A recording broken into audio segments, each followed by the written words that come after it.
Hello everybody and welcome again to the channel.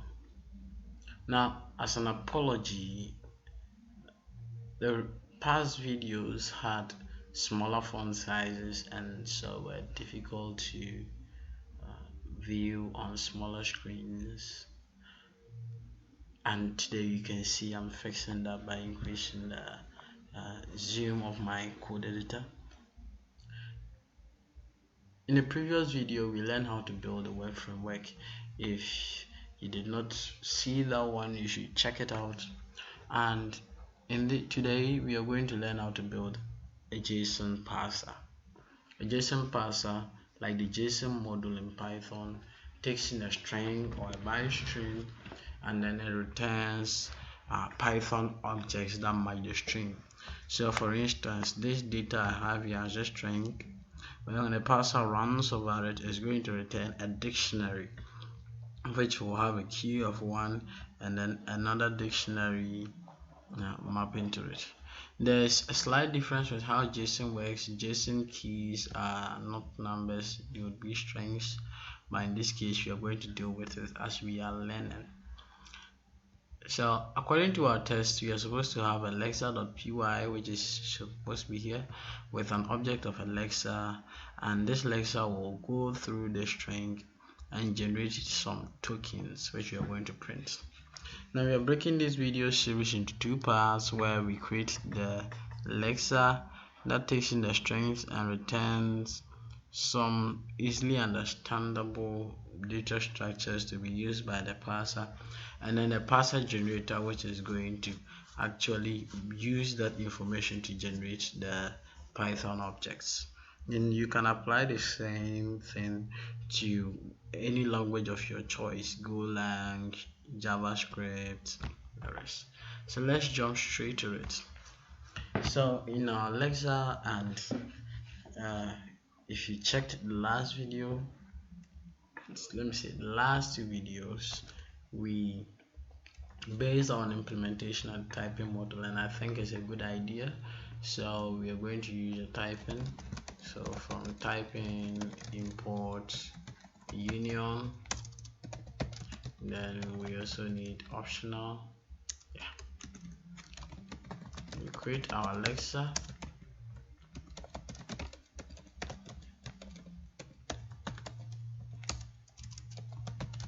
Which will take in the text that we are going to lex. Now let's keep a reference of that. Let's also keep a reference of the current position we are reading, and let's start from -2.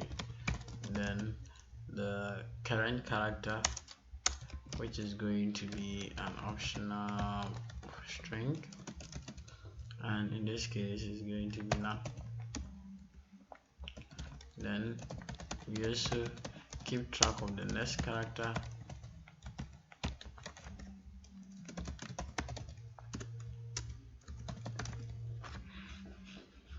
then we need a way to advance through the characters. So the way we advance through the characters is that we increase the position first off by 1, then we set the current character to the next character, then we check if this position is less than the length of the text -2, then the next character is going to be text underscore position +1, else the next character will be none.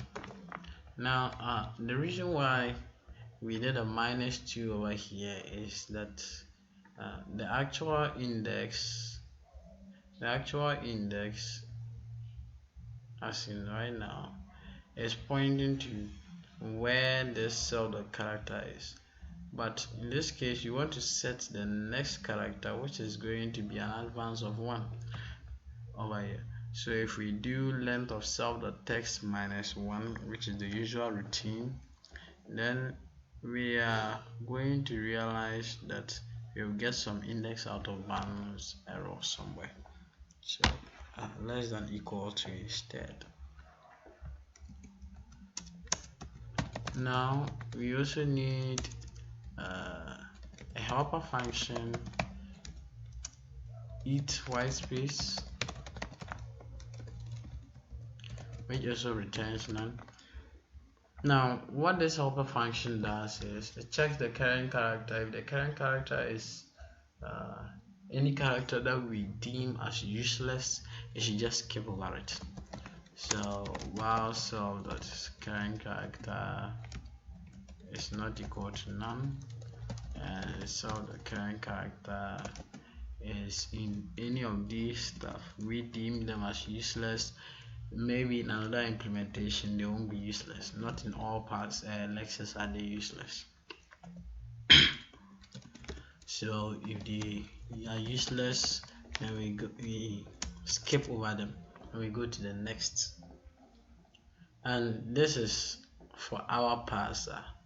For our lexer, it depends on what you are doing that determines what is useless. Now we also need to lex, and this lex function is the one that is going to generate our tokens.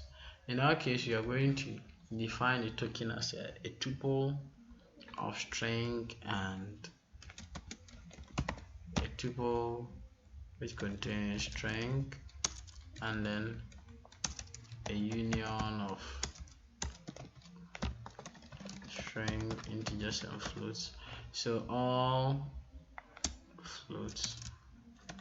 So all our tokens will have strings except for numbers, which we will distinguish between integers and floats. Then whenever we are called, we are going to get the next token. Now if you are to follow the logic is we create a lexer object, then we go straight to lex.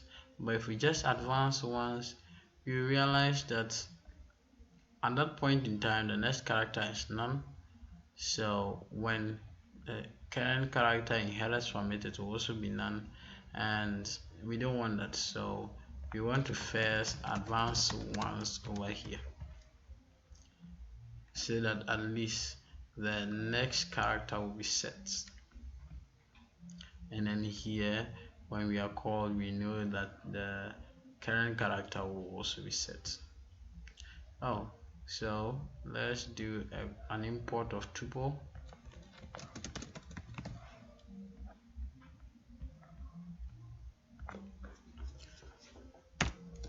Then we need to check if let's keep a copy of the character. I don't want to type everything that way. So if the character is none, then we will return a token, a special token which we denote as EOF.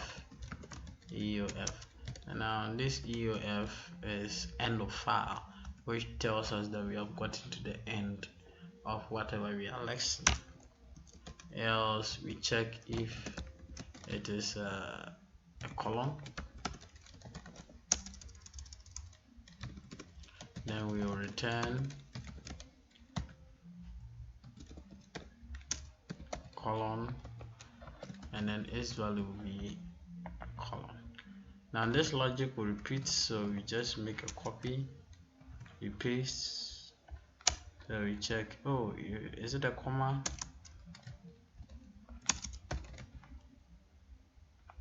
Then we go to oops, we also check, is it now in Json we are not going to have anything like multiplication and divisions, so we don't need to deal with those.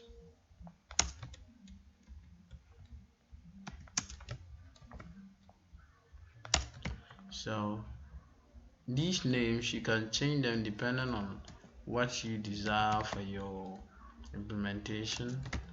But well, let's just say I'm stealing plenty of these names from Thorsten Ball's book, Writing an Interpreter in Go, where we build the monkey language, and I've been doing a few hacks on language myself, some productive, some not.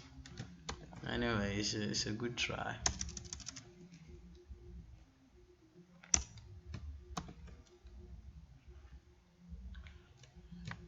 So this is the L parenthesis parent. Then we also have the right parenthesis.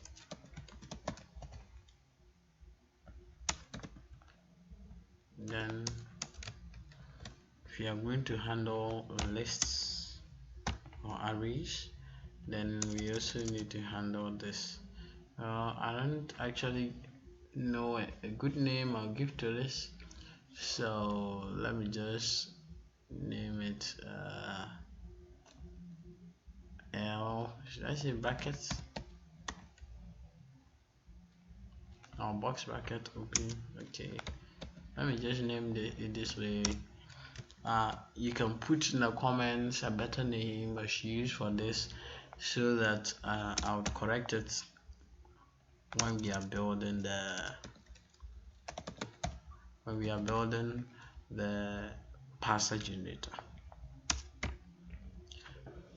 And I think this is pretty much all we need, except we need a way to handle numbers and strings. So to handle numbers, let's handle strings first. Now, strings in Json are always quoted around with this quote, this double quotation, not a single quote, the double.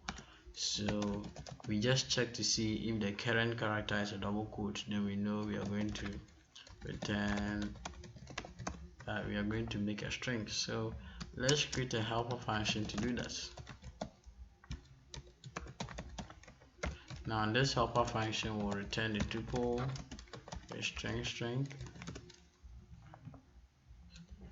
So right now when we get here, we know we are sitting on the quotation mark, so we just do a next. Then let's store a copy of the position. Then while the current character is not another quotation mark, then we are just going to skip through. So we are skipping through until we get to a quotation mark. And well, some people may forget and maybe we will get sit on none. So let's do a check for none.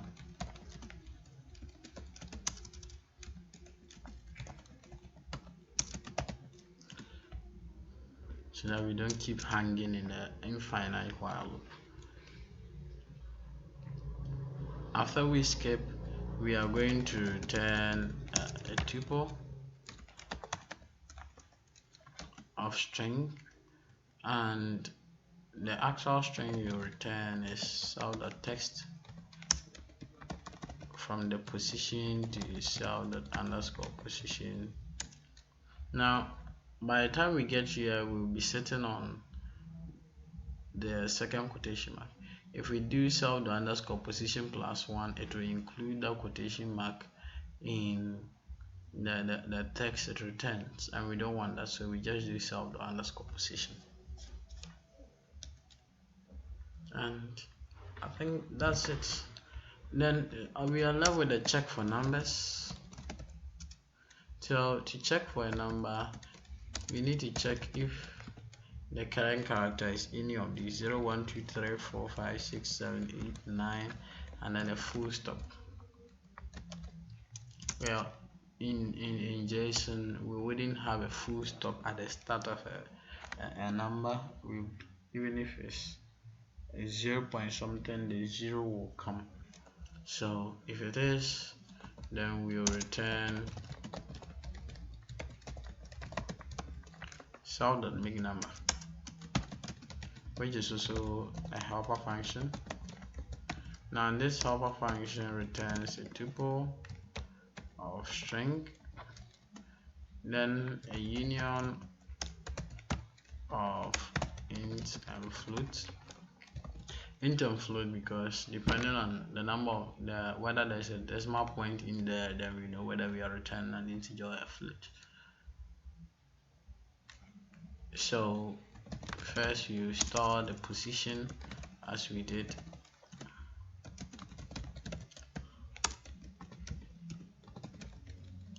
Then you also need to check to see whether there are dots. So dots count. So the dot count will start at 0. Then while self.next character. So while the next character is not none, and then that same next character is in these 0, 1, 2, 3, 4, 5, 6, 7, 8, 9, and full stop. I think we can make a song from that. 0, 1, 2, 3, 4, something like that. Then we are going to check if that current character is, if it's a full stop, then we are going to increase this dots count by 1. Then we will advance. Afterwards, we do a check to see if the dot count is greater than 1. So we have more than 1 dot in a number, which is supposed not to happen. Well, I think we would need to raise an exception. Sorry, cannot have more than 1 dot in a number. Then afterwards, we are going to see what we return. So if the dot count